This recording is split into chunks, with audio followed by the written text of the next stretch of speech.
প্রিয় দর্শক, প্রীতি এবং শুভেচ্ছা নেবেন। সাজ্জাদ কাদির এই মুহূর্তে আপনাদের সামনে কথা বলতে আসছি।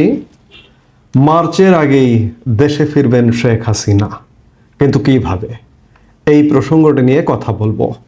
আপনারা খেয়াল করেছেন, সম্প্রতি আওয়ামী লীগের একজন নেতা, আওয়ামী লীগের সাংগঠনিক সম্পাদক শফিউল আলম চৌধুরী নাদেল বলেছেন যে শেখ হাসিনা আগামী মার্চের আগেই দেশে ফিরবে। গত বুধবার গভীর রাতে দেওয়া এক ভিডিও বার্তায় তিনি এ তথ্য জানান, কিন্তু শফিউল আলম চৌধুরী নাদেল জানাননি যে আওয়ামী লীগ নেতা শেখ হাসিনা, আওয়ামী লীগ প্রধান শেখ হাসিনা কিভাবে, কোন প্রক্রিয়ায় দেশে ফিরবেন। শফিউল আলম চৌধুরী নাদেল যেটি বলেছেন সেটি যথার্থই বলেছেন। কারণ হচ্ছে, আমরা নিজেরাও, আমরা কিংবা আওয়ামী লীগ নেতারাও কেউ কল্পনা করেনি যে আওয়ামী লীগ এত দ্রুত কামব্যাক করবে। 5 আগস্ট পরবর্তী সময়ে, 5 আগস্টের কিছুদিন পরেও, সপ্তাহখানেকের মধ্যেও কেউ কল্পনা করেনি যে আওয়ামী লীগ আগামী 5, 10, 15 বছরের মধ্যে কামব্যাক করবে। কিন্তু বাস্তবতা হচ্ছে, আওয়ামী লীগ কামব্যাক করার সব ধরনের অবস্থা তৈরি হচ্ছে। শফিউল আলম চৌধুরী নাদেল যথার্থই বলেছেন যে আওয়ামী লীগ কামব্যাক করবে এবং শেখ হাসিনা আগামী মার্চের আগে দেশে ফিরবেন।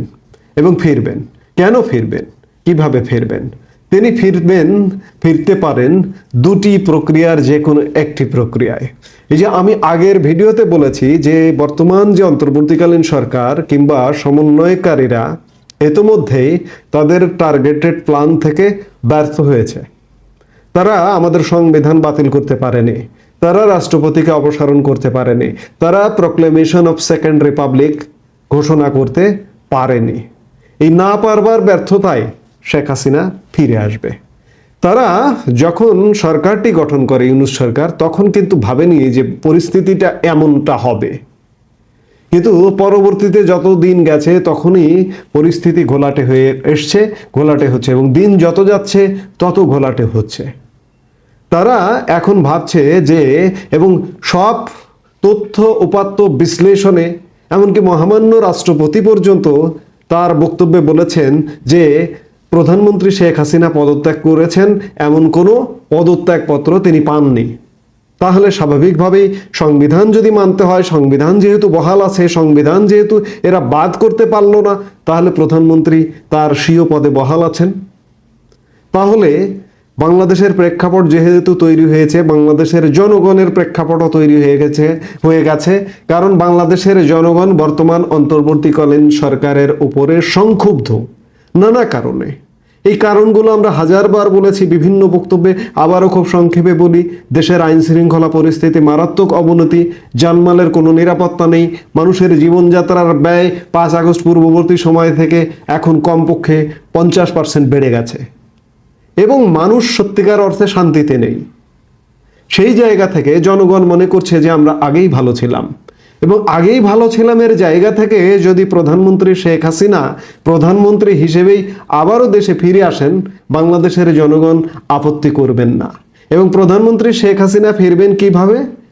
বাংলাদেশ শুধু নয়, বাংলাদেশের জনগণ তো রেডি আছে তাকে রিসিভ করবার জন্য, স্বাগত জানানোর জন্য, কিন্তু সারা বিশ্ব তাকে বাংলাদেশে যদি সহযোগিতা করে, বাংলাদেশে যদি পুশ করে, বা বাংলাদেশে তার স্বীয় পদে বহাল করে, জাতিসংঘ থেকে শুরু করে আমাদের বিশ্ব মোড়ল যারা আছে তারা যদি বহাল করে, তাহলে শেখ হাসিনা ফিরতে পারেন।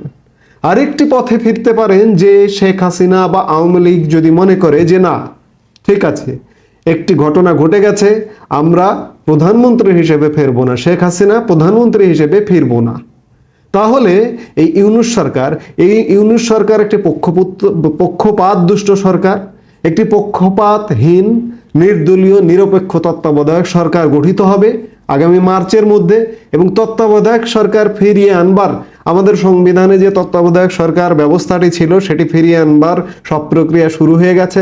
ইতোমধ্যে গত মধ্য ডিসেম্বরে হাইকোর্টের একটি রায় হয়েছে, এবং আগামী 19 জানুয়ারি আপিল বিভাগের একটি শুনানির দিন ধার্য আছে।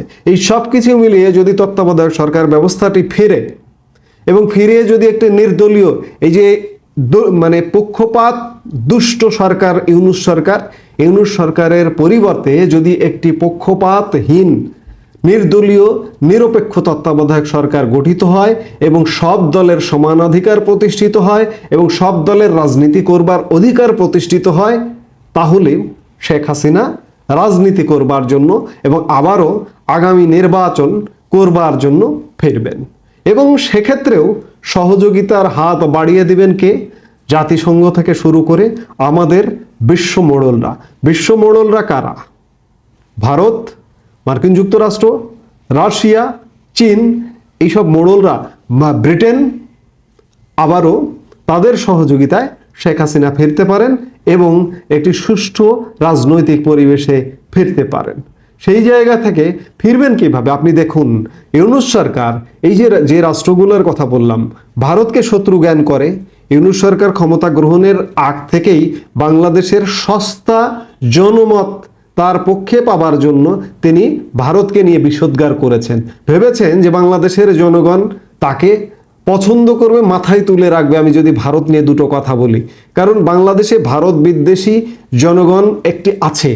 সেই জনগণের সাথে গত 24 জানুয়ারি মাস থেকে একটা ভারত বিরোধী ক্যাম্পেইনের কারণে এখানে ভারত বিরোধী অবস্থানটি তুঙ্গে। ইউনূস সরকার ভেবেছে যে ভারত বিরোধী অবস্থান নিলে আমার বাংলাদেশে অভ্যন্তরীণ অবস্থাটা আমার পাকাপোক্ত হবে। সেই জায়গা থেকে ভারতকে খেপিয়ে দিয়েছে। রাশিয়াকে খেপিয়ে দিয়েছে কিভাবে? রাশিয়ার রাষ্ট্রীয় প্রতিষ্ঠান আমাদের রূপপুর পারমাণবিক বিদ্যুৎ কেন্দ্র নির্মাণ করছে এবং নির্মাণের সিংহভাগ অর্থ রাশিয়ার। এবং সেখানে বলা হচ্ছে যে প্রায় $12 বিলিয়ন বেশি বাজেটের মধ্যে $5 বিলিয়ন তৎকালীন আওয়ামী লীগ সরকারের প্রধানমন্ত্রী এবং তার পরিবারের সদস্য এবং ব্রিটিশ মন্ত্রী টিউলিপ সিদ্দিকী এই $5 বিলিয়ন সরিয়ে নিয়েছে। এই সরিয়ে নেওয়ার অভিযোগটি এক প্রকার প্রকারান্তে রাশিয়ার বিরুদ্ধে অভিযোগ, রাশিয়ান সরকারের বিরুদ্ধে অভিযোগ, যার কারণে রাশিয়া ইউনূস সরকারের উপরে ক্ষুব্ধ। আর মোহাম্মদ ইউনূস সরকারের উপরে ক্ষুব্ধ মার্কিন যুক্তরাষ্ট্রের বর্তমান নবনির্বাচিত প্রেসিডেন্ট ডোনাল্ড ট্রাম্প। কারণটা হচ্ছে ডোনাল্ড ট্রাম্প বিরোধী শিবিরের মানুষ মোহাম্মদ ইউনূস। আর দ্বিতীয় কারণ হচ্ছে ভারতকে যেহেতু বিদ্বেষপূর্ণ আচরণের মধ্যে ফেলেছে ইউনূস সরকার এবং ভারতকে বিদ্বেষপূর্ণ আচরণে ফেলবার কারণে ডোনাল্ড ট্রাম্প প্রশাসনের চারপাশ দিয়ে প্রভাবশালী বহু জায়গায় ভারতীয়দের অবস্থান, এমনকি মার্কিন যুক্তরাষ্ট্রে যে জাতিসংঘের রাষ্ট্রদূত, সেই জাতিসংঘের রাষ্ট্রদূত নিকি হ্যালিও ভারতীয়, FBI প্রধান ভারতীয়। এরকম আমি এর আগের একটা ভিডিওতে বলেছি প্রায় 1 ডজনের বেশি গুরুত্বপূর্ণ জায়গায় ভারতীয়দের অবস্থান। সেই ভারতীয়রা ডোনাল্ড ট্রাম্পকে ইউনূসের পক্ষে কাজ করতে বলবে বা ইউনূসকে সাথে নিয়ে কাজ করতে বলবে? নিশ্চয়ই বলবে না।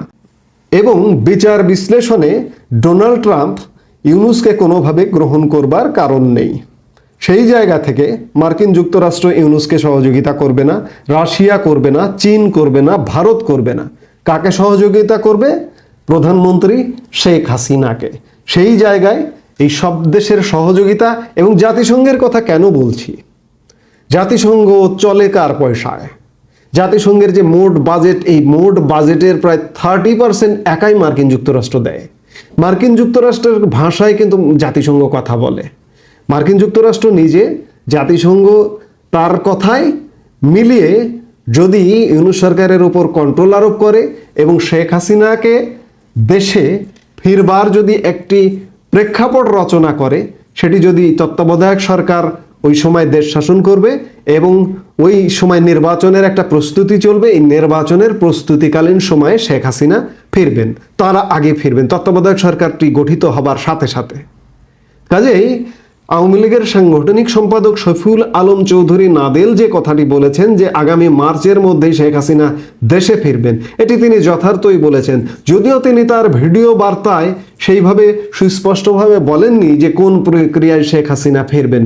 এটি নিয়ে মানুষের মধ্যে একটি ধোঁয়াশা আছে যে শফিউল আলম চৌধুরী নাদেল হঠাৎ করে কেন বলছেন যে শেখ হাসিনা মার্চের মধ্যে ফিরবেন। এই ধোঁয়াশাগুলো হচ্ছে এটি, এক, তিনি প্রধানমন্ত্রী হিসেবে ফিরবেন, আর না হয়তো নির্বাচন করবার জন্য ফিরবেন। নির্বাচন করবার জন্য একটি প্রধান দলের প্রধান নেত্রী হিসেবে তিনি ফিরবেন এবং সেই সময়টি হবে তত্ত্বাবধায়ক সরকার, নির্দলীয় তত্ত্বাবধায়ক সরকারের শাসন ব্যবস্থা কালে, এবং সেটি খুব শীঘ্রই ঘটতে যাচ্ছে বলে সার্বিক বিচার বিশ্লেষণে প্রতীয়মান হচ্ছে। এই মুহূর্তে এ পর্যন্তই। সবাই ভালো থাকুন, সুস্থ থাকুন।